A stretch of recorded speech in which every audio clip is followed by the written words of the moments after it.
que dire à des futurs pompiers pour les encourager à rentrer dans un corps communal d'intervention? Déjà s'investir dans une commune, on porte un uniforme, on est reconnu par la population, on est proche des gens, il y a beaucoup de choses à faire, donc il y a les interventions, mais il n'y a pas que les interventions.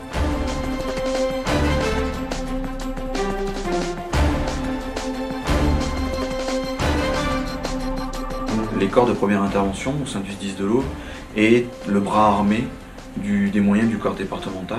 C'est-à-dire qu'ils peuvent être là le plus rapidement que les moyens du corps, pour certains endroits du département, mais également, avec du matériel, peuvent apporter les premiers gestes, notamment sur le secours à personne.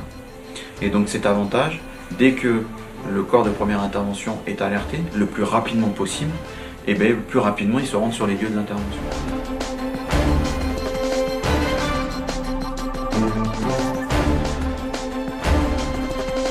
Les pompiers communaux sont tout de suite les premiers acteurs de la vie de la commune. Bonjour monsieur les pompiers.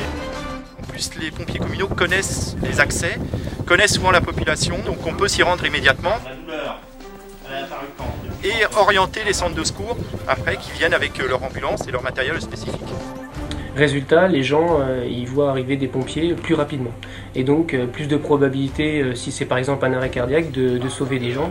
Et si c'est sur un incendie, de le circonscrire rapidement. On se rend compte de plus en plus qu'on est déclenché pratiquement en même temps que le centre de secours. Et du coup, on arrive souvent les premiers sur les lieux d'intervention. Dans l'Aube, on a 230 communes, une commune sur deux, dans lequel on a défibrillateurs, sapeurs-pompiers, alertables et une possibilité de récupérer des arrêts cardiaques. Je rappelle simplement l'enjeu. L'arrêt cardiaque, la mort subite, ce qu'on appelle par fibrillation, c'est 50 000 morts par an en France. Oui, bonjour, salut les pompiers de Montolin en intervention.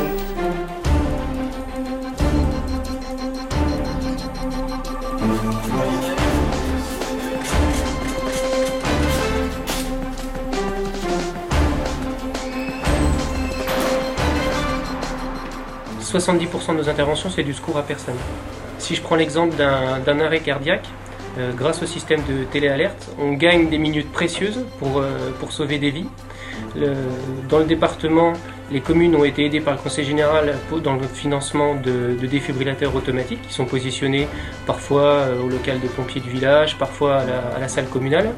Et donc en les alertant rapidement, on permet à la fois d'avoir des pompiers rapidement sur les lieux et quand il y a un défibrillateur automatique, ils le prennent et ça permet de gagner des minutes qui pourront peut-être sauver les gens pour démarrer un massage cardiaque et poser l'appareil.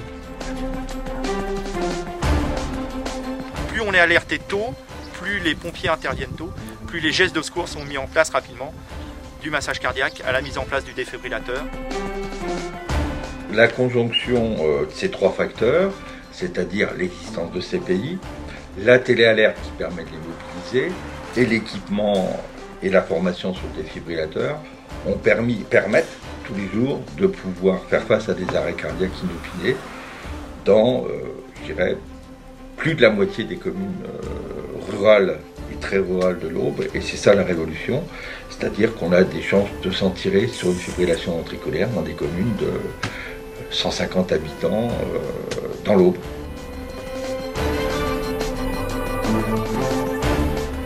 Tous nos pompiers sont formés et remis à niveau sur du secours à personne, mais aussi sur de l'incendie, et on s'octroie du matériel par le biais de la commune, de matériel pour l'extinction d'incendie.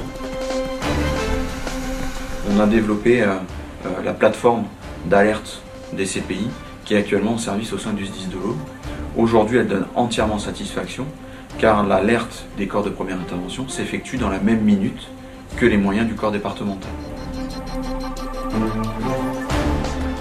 Quand le bip sonne, il y a toute cette poussée d'adrénaline et d'aller rendre service au plus près de la population, chez eux ou sur le bord de la route, ou ne serait-ce que des interventions beaucoup plus gentilles, beaucoup plus simples, faire des destructions d'insectes, des assèchements de locaux, les gens sont inondés, savent plus quoi faire, on a du matériel et on met en place ce matériel pour les aider. Et le petit merci juste avant de partir, c'est la gratification première.